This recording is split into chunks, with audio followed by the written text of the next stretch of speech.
Yep. Originally? Not originally. Oh.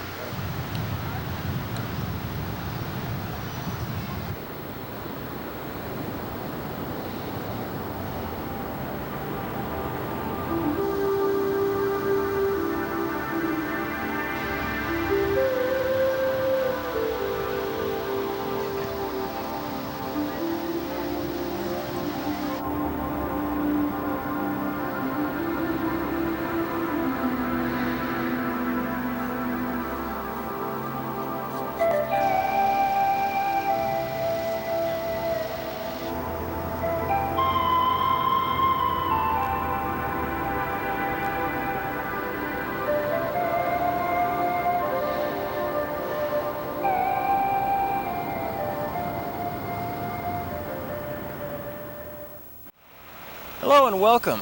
My name is Dave Henderson. I am a professional sand sculptor, believe it or not. Kind of a strange career title. We're here in San Diego, California, where I'd like to take some time and share with you some of the basic techniques, tools, and equipment that surround the art of sand sculpture. It's very simple. Anyone can do it. We've had old people, young at heart, doing sand sculpture. Blind people have worked with us. And it's something that's a great joy and a lot of fun. Over the years, I've had an opportunity to travel to Canada, all over the United States, and even Japan. And all over the place, we've seen the same reaction. It's just a smiles and the wonder of sand sculpture. My goal today is to basically give you enough information so that you can go out and get started and have some fun. Tap into that intuitive, creative part of you that's there and loves to play in the sand, as it were. So let's take a closer look at what sand sculpture really is. Well, sand sculpture really is a performing art. The focus is on the creative process itself and not the thing that is left behind after that is done. It's much like an actor in a play who leaves the viewer with an emotional response to what he's trying to tell, the story he's trying to tell. Sand sculpture is very similar to that, which is very interesting to me. I know there's very many three-dimensional arts that are performing arts, and that the product itself is not the focus. How long has sand sculpture been around? Well, I don't know exactly, but all I know is when I watch a little child at the beach, it seems to be an intrinsic interest to just run your fingers through the sand and make pictures and designs. It's really fascinating to watch children and watch the child come out and adults when they get their hands in it. Today we're going to look at, like I said, the tools and the techniques, and the way we're going to do that is we're going to go back to other sand sculpture projects that I've been fortunate enough to have been a part of all over the world. And also last weekend and the last couple of weeks here at San Diego, we've been doing some sand sculpture projects here at the beach. So we'll be sharing a little bit of that with you to help illustrate more clearly the techniques and stuff, and to give you the basics again. Before we begin, I'd like to share with you CAMELOT, which was a sand sculpture project, a castle that was done in Pacific Beach, California, right here in San Diego, about 1984. And this was the first time I had an opportunity to see sand sculpture, and I was absolutely stunned and amazed.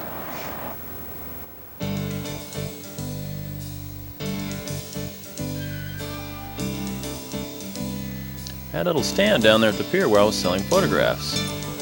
I noticed this enormous pile of sand.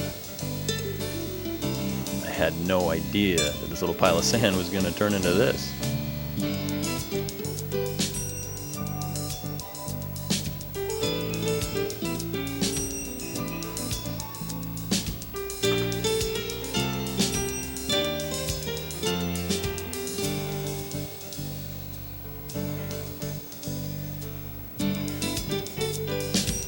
I found out later the stats in this castle were 300 tons of sand, 29.5 feet tall when completed. It took about a week and a half to make.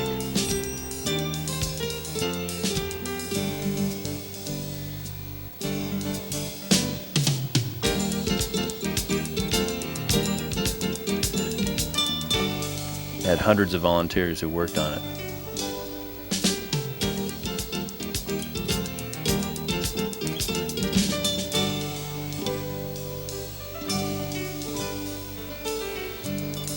Nothing but sand and water.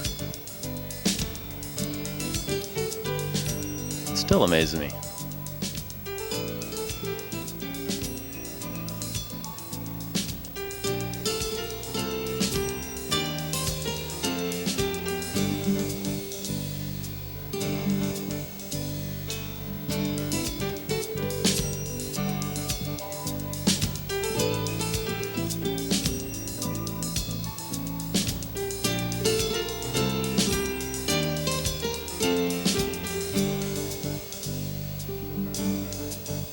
Can almost imagine King Arthur at the round table.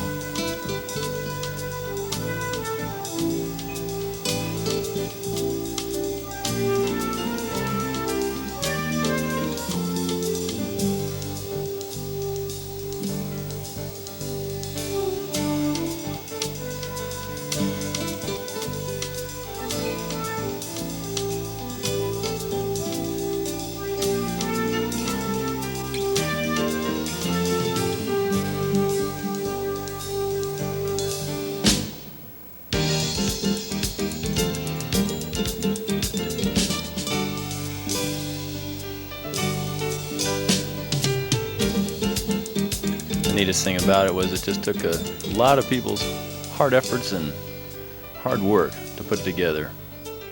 And that, I think, is a little bit of the magic.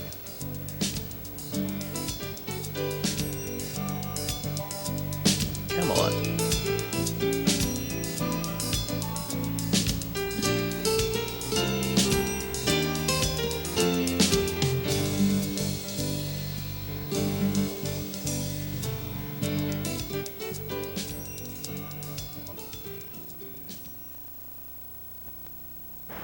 How's that for a little bit of sand sculpture magic for you?